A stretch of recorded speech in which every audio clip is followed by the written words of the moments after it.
joven católico me pregunta cómo se compagina la experiencia de las pruebas por las que atraviesa un cristiano, las situaciones de quebranto, de sufrimiento por las que atravesamos los cristianos en distintos momentos de nuestra vida y sin saber necesariamente por qué nos ocurren, y cómo tenemos que aceptarlo en nuestra vida, cómo eso forma parte de la vida cristiana.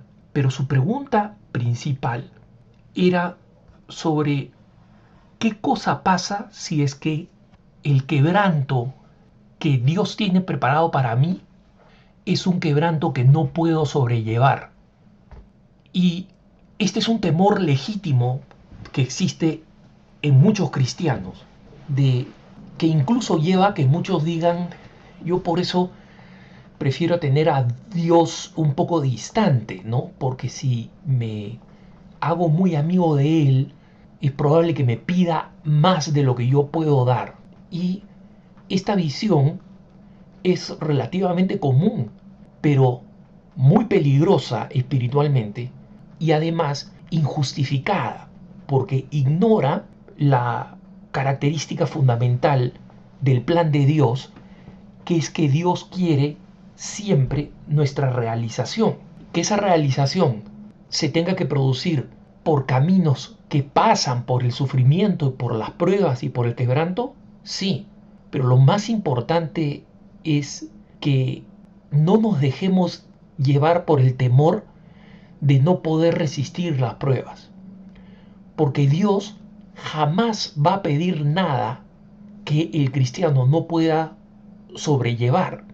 Y si es que en el futuro a mí me esperan pruebas que hoy no puedo aceptar, Dios no las va a poner delante mío sin primero darme la gracia y la fuerza para poder sobrellevarlas. Jamás me va a poner una prueba o un quebranto que yo no pueda sobrellevar, porque estaríamos afirmando malicia en Dios, y eso va contra su naturaleza. Justamente el objetivo de Dios no es castigar en el sentido de punir simplemente sin que el hombre entienda el sentido del sufrimiento. Es más bien que ese sufrimiento se convierta en un camino de redención, de enseñanza, de crecimiento espiritual. Y la mayoría de las pruebas a las que somos sometidos en realidad son las pruebas cotidianas, las pruebas que nos presenta la vida. Esas son las pruebas que Dios quiere que superemos. Las situaciones de irritación, de frustración, de tristeza, de injusticia que se nos presentan y que tenemos que sobrellevar y aceptar. Dios no necesariamente tiene guardado para mí un sufrimiento especial. A veces tiene para mí como sufrimiento la situación de drama en una familia que yo no puedo solucionar, una situación en mi familia que no puedo solucionar, que sé que está mal, que produce sufrimiento a otros miembros de la familia y que no puedo solucionar, está fuera de mi alcance solucionarla, y sobrellevarla y orar es lo que me pide Dios, porque no queda otro en el camino, no queda otra opción. Soportar un jefe injusto en el trabajo o prejuiciado son cosas que nos pueden suceder en la vida cotidiana y son pruebas y pesos. Recuerdo que un familiar me decía con temor que tenía pánico a la idea de que Dios le pidiera la ceguera, que le mandara como prueba la ceguera, porque le daba pánico la idea de ser ciega. Y yo le explicaba a esta persona, a este familiar, que nosotros podemos confiar ciertamente que Dios no va a enviarle una prueba que no pueda superar. Y si Dios le pidiera esa prueba, no se la va a mandar sin la gracia y la fuerza para poder superarla. Dios no quiere ponernos una prueba para que fracasemos. No quiere ponernos una valla más alta que la que podemos saltar. pero quiere que demos lo mejor de nosotros. Y entonces el camino en el que nos encontramos en esta vida, que es un camino de peregrinación en la tierra y en consecuencia donde vamos a encontrar dificultades y sufrimientos de todas maneras, donde el católico no puede tener expectativas de una vida perfecta y feliz aquí, porque este no es el cielo, aquí no está la perfección, este es, como decimos en la oración de la salve, un valle de lágrimas. Entonces, la comprensión de esa realidad nos va a permitir comprometernos cada vez más con Dios sin temor y comprender que el acercarse a Dios no tiene desventajas. No es que los amigos de Dios sufren más. Los amigos de Dios tienen más razón para sobrellevar el sufrimiento.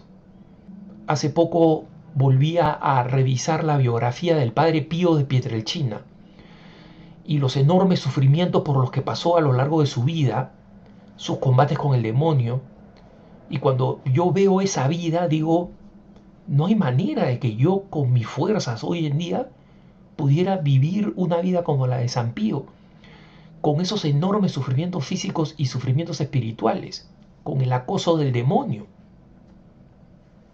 Lo mismo podemos decir de la vida de San Juan María Vianney, por ejemplo.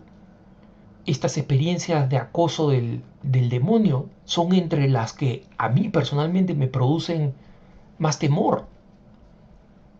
Así como a este familiar le producía temor la idea de la ceguera, a mí es una batalla frontal con el demonio es lo que me produce más temor dentro de mi fragilidad humana como cristiano, ¿no?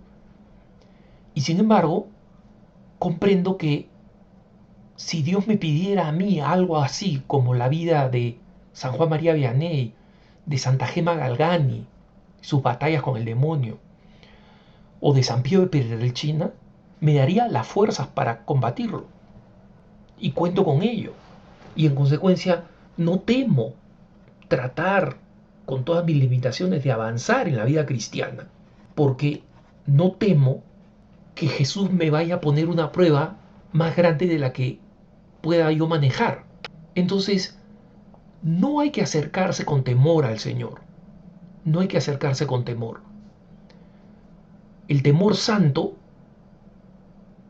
que nos produce saber que nos estamos acercando al creador de toda la existencia y al que es autor del universo, lo ha creado, lo rige y lo podría eliminar. Es un temor santo, pero la razón por la cual ese Dios todopoderoso se ha encarnado en Jesucristo es para que nosotros comprendamos que el Señor quiere establecer el más grande de los puentes entre su realidad y la nuestra. Y para eso no ha temido asumir la naturaleza humana. Entonces, no se trata de tratar a Dios con una familiaridad irrespetuosa, ¿no? En algunos grupos juveniles veo que se alienta a llamar a Jesucristo con un apodo, ¿no? Para promover una familiaridad que es irrespetuosa. No me refiero a esa familiaridad irrespetuosa, porque ese es un error. Porque cuando nos estamos dirigiendo a Jesucristo, últimamente nos estamos dirigiendo al Rey de Reyes y Señor de Señores. Pero ese Rey de Reyes se ha hecho hombre y ha venido para que nosotros confiemos en Él. Para que nosotros sepamos que su proyecto de redención es un proyecto de absoluta felicidad para nosotros. Que nos va a dar el 100 por 1 acá, pero sobre todo la vida eterna. Y que en esa peregrinación hacia la vida eterna, Él no quiere ningún mal para nosotros, sino al contrario, quiere todo bien. Que tengas un buen día.